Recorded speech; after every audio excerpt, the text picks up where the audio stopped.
Ó, teve um comentário aqui do perfil chamado Real Yacht, não sei se a gente até conhece Real Yacht, mas você quer falar o teu nome aí?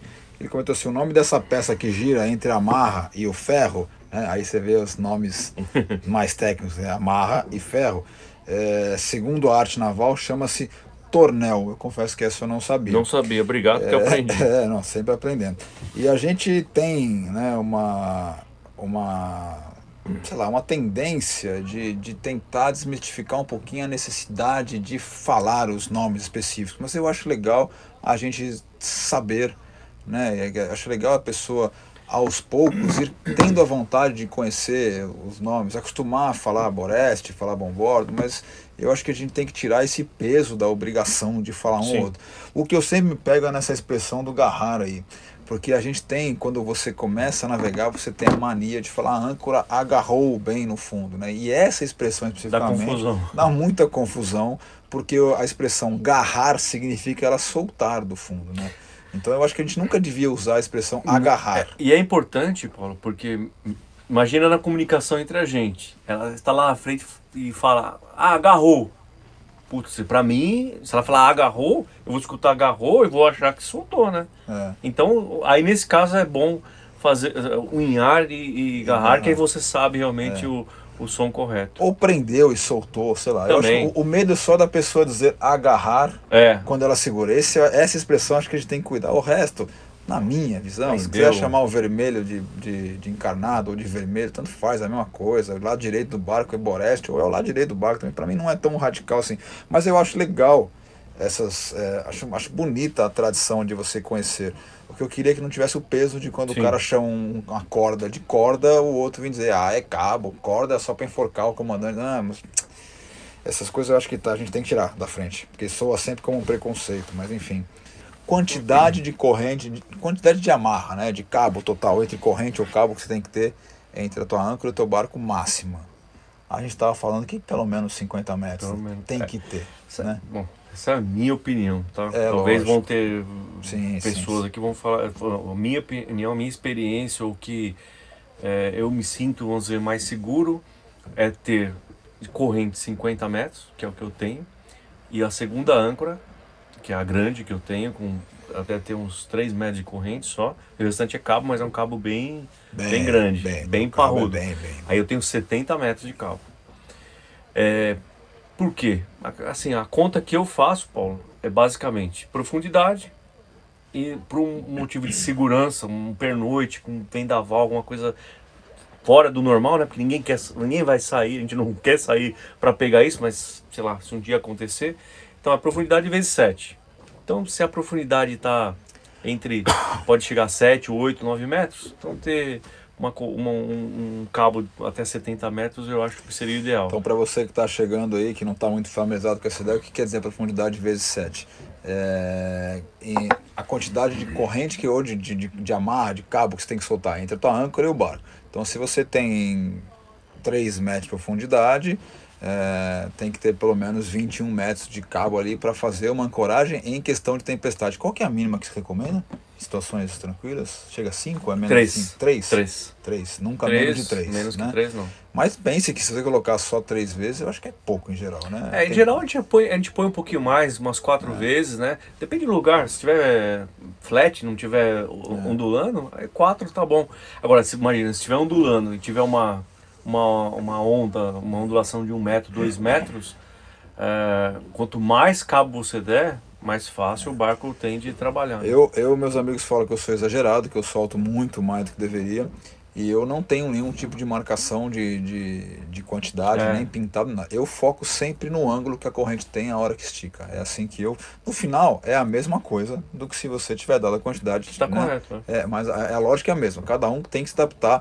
O medo que eu tenho é que eu já vi acontecer. Dá muita corrente. Não, de ter gente que bitola com essa. Porque parece óbvio para os amigos que já estão acostumados com isso, mas tem gente que está chegando na náutica, o cara para a embarcação dele, vê, eu tenho tempo, eu tenho 3 metros de profundidade, vou soltar 4, o cara vai lá e solta 12 metros de corrente parada, Em cima? em cima, Ah, e vai fazer o churrasco dele. E é aí, pior, né? Porque aí rolou tudo. então, e aí várias vezes pode dar certo, até a hora que não der certo. né? Então a gente já viu isso acontecer. Gabi e eu chegamos nas ilhas uma vez, tinha um amigo nosso ancorado lá pertinho da areia. E aí nós conversamos com ele e tal, e eu olhava para assim, quando o barco dele esticava a corrente, era bem reto para baixo. Eu falava, meu, deve estar no limite essa âncora tal, e ele tá pertinho da areia. Aí no final da tarde ele falou, você vai pernotar tal. Aí ele saiu, eu falei, legal, ele vai. Aí ele foi lá para fora, beleza. E fez exatamente isso, cara. Ele parou o barco dele, soltou lá. Aí eu intrometido, peguei o ramo e falei, amigo, você não acha que. Não, tá certo, colou direitinho e tal. Não quis me meter, né? Não, tá certo, aqui tem 3 metros, eu joguei 12 de âncora, tem um contador aqui, eu joguei 12. Tudo bem, mano. Eu falei, tá bom, né? Tal. Aí o que eu fiz ainda? Preocupado. Eu liguei meu barco, né? Engatei uma resinha nele, deixei esticar. E falei, dá uma olhada lá, assim que tem que tá vendo? Ele nem deu bola. Aí falei, legal. Nem mexeu no barco dele. E eu passei a noite rezando. Pra ele não ter problema na ancoragem dele. Principalmente que se desse o azar dele estar, né, pro meu lado, ele poderia vir pra cima de mim ainda. Mas então isso acontece. Por mais absurdo que a gente acha que seja, o pessoal que está chegando, às vezes, não tem essa explicação. Eu não sei, a gente tá para gravar a aula de arraiz da Gabi, e eu vou entender se hoje se explica mais esse tipo de coisa. Mas uns anos atrás não se explicava nada disso nas provas de arraiz, né? Então o cara tirava o arraiz sem fazer muitas dessas coisas. Não lembro disso. Não lembro. Né? Também não lembro.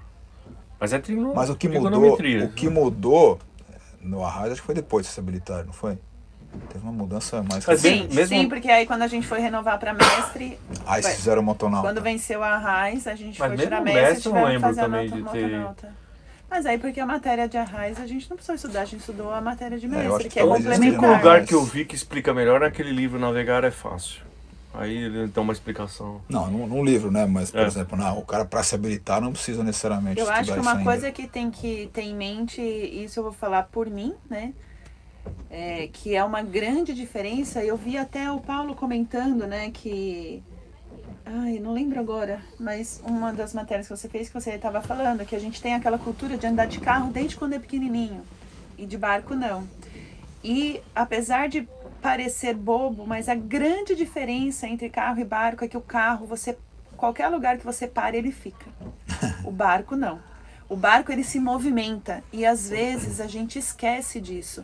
Então, quando a gente vai numa ancoragem, acredito que vai se chegar nesse ponto, tem vários detalhes que você tem que olhar que faz muita diferença. Por exemplo, se a ancoragem está vazia, se a ancoragem está cheia. Então, não é só o seu barco, não é igual um carro que você chega, parei meu carro aqui, ponto, daquele não sai. Não. Quando você para o seu barco, você tem que ver tudo que está em volta, porque o seu barco vai se movimentar. E aí... E muita coisa do que está em volta vai se movimentar também. Vai se movimentar também. Por exemplo, se você para, que nem chegamos ontem à noite e tinha... Não, ontem não. Chegamos ontem de dia, né? À tarde. Lá? Ok. Nós mudamos de ancoragem no meio da noite. Ah, não. Você está falando quando a gente chegou aqui na fazenda? Hoje, aqui. Chegamos aqui onde estamos de noite. Isso. E o nosso lado, todos os barcos estão em poita. Ah, também é importante. E nós fomos parar na âncora. Então, é diferente. O giro de um barco numa poita, porque todo mundo tem um detalhe, né, que quando você para, se você parar na distância desse barco, vai girar igual e vai ficar na mesma distância, se estiver no mesmo comprimento de corrente. Então, aí é o que o Paulo falou. Tem gente que para com 4 metros, tem gente que para com 5, tem gente que para com 10, catamarã para de um jeito, monocasco para de outro, poita de outro. É muita informação, verdade.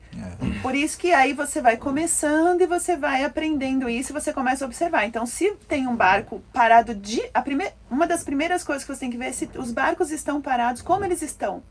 Eles estão girando na âncora, eles estão na poita, eles têm âncora de proa e popa. Porque primeiro você tem que observar o ambiente para depois você ancorar. Se você for o primeiro, ok, é mais simples, né? Mas isso também é um detalhe importante, porque eles vão se movimentar e vão se movimentar de forma diferente e aí pode ter um choque. Mais um detalhe, Adri, que você falou que é importante, complementando, os barcos giram de forma diferente também. Por exemplo, o vento trabalha diferente em cada veleiro, caso, né? Ele gira de uma forma diferente do que gira a lancha. Ele vai girar também, claro, mas ele não reage da mesma forma que reage a lancha. Sim. Então também saber que o barco, se está parado próximo qual o tipo de barco que está girando, né? Com o tempo você vai observando, você vai pegando mais a manha disso, né? Mas é importante também saber verificar isso. Ó, aqui no nosso chat, Monsenhor Lisboa comentou assim: acredito que o tamanho é relativo das correntes, né? Relativo aos locais que se vai navegar, pesquisar a profundidade da região. Tem lanches em locais diferentes e se torna desperdício às vezes corrente grande demais. A gente chegou a comentar sobre isso, né? Então a gente até comentou, nossa opinião é que realmente você encher a caixa de âncora, né? O paiol da âncora com muita corrente, dependendo do tamanho do barco, pode ser prejudicial por causa de peso.